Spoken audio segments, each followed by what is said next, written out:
Hi welcome to simple things. ഇന്ന് നമ്മൾ ഉണ്ടാക്കാൻ പോകുന്ന ആലു പറാട്ടയാണ്. ഉരുളക്കിഴങ്ങ് വേവിച്ച് വെച്ചിട്ടുണ്ട്. ഇതിലേക്ക് മഞ്ഞൾപ്പൊടി, മുളക് പൊടി, കുരുമുളക് പൊടി, ഗരം മസാല, മല്ലിപ്പൊടി, ഇത്തിരി ഉള്ളി, ഉപ്പ്, പിന്നെ മല്ലിയില ഇതെല്ലാം കൂടെ ചേർത്ത് മിക്സ് ചെയ്ത് മാറ്റി വെക്കാം. ഞാൻ ചപ്പാത്തി മാവിൻ്റെ ആട്ട കുഴച്ച് വെച്ചിട്ടുണ്ടായിരുന്നു. ഉരുളകൾ പരത്തിയതിന് ശേഷം നമ്മുടെ മിക്സിയിലെ ഫില്ലിങ് അതിങ്ങനെ ഉരുളകളാക്കി നടുക്ക് വെച്ച് കൊടുക്കുക. എന്നിട്ട് ഇങ്ങനെ ചുരുട്ടി സൈഡ് ഇങ്ങനെ ചുരുട്ടി വേണം റോൾ ചെയ്തെടുക്കാൻ വേണ്ടിയിട്ട്, ഉരുട്ടിയെടുത്തതിന് ശേഷം നമുക്കിത് പരത്തിയെടുക്കാം.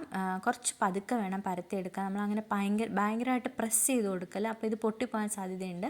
അപ്പോൾ എന്തായാലും എൻ്റെ റെഡിയായി വന്നിട്ടുണ്ട്. ഇതിലേക്ക് ബട്ടർ തടവി കൊടുക്കുക. അപ്പോൾ അടിപൊളി ടേസ്റ്റാണ്. എനിക്ക് എന്തായാലും ഇഷ്ടപ്പെട്ടു. ഞാൻ ആദ്യമായിട്ടാണ് ട്രൈ ചെയ്യുന്നത്. ഞാൻ ഇതിൻ്റെ കൂടെ കഴിക്കാൻ വേണ്ടിയിട്ട് ഗാർലിക് ചട്നി ഉണ്ടാക്കിയിട്ടുണ്ട്. അപ്പോൾ നിങ്ങൾക്ക് ആ റെസിപ്പി വേണം എന്നുണ്ടെങ്കിൽ കമൻറ്റ് ചെയ്താൽ മതി, ഞാനത് അപ്ലോഡ് ചെയ്യുന്നതായിരിക്കും. അപ്പം വൈകുന്നേരം കുട്ടികൾക്ക് കഴിക്കാൻ പറ്റുന്നൊരു സ്നാക്കും അതുപോലെ തന്നെ ബ്രേക്ക്ഫാസ്റ്റായിട്ടും ഡിന്നറായിട്ടും ഒക്കെ ഉണ്ടാക്കാം. അപ്പോൾ ബായ്, നാളെ കാണാം.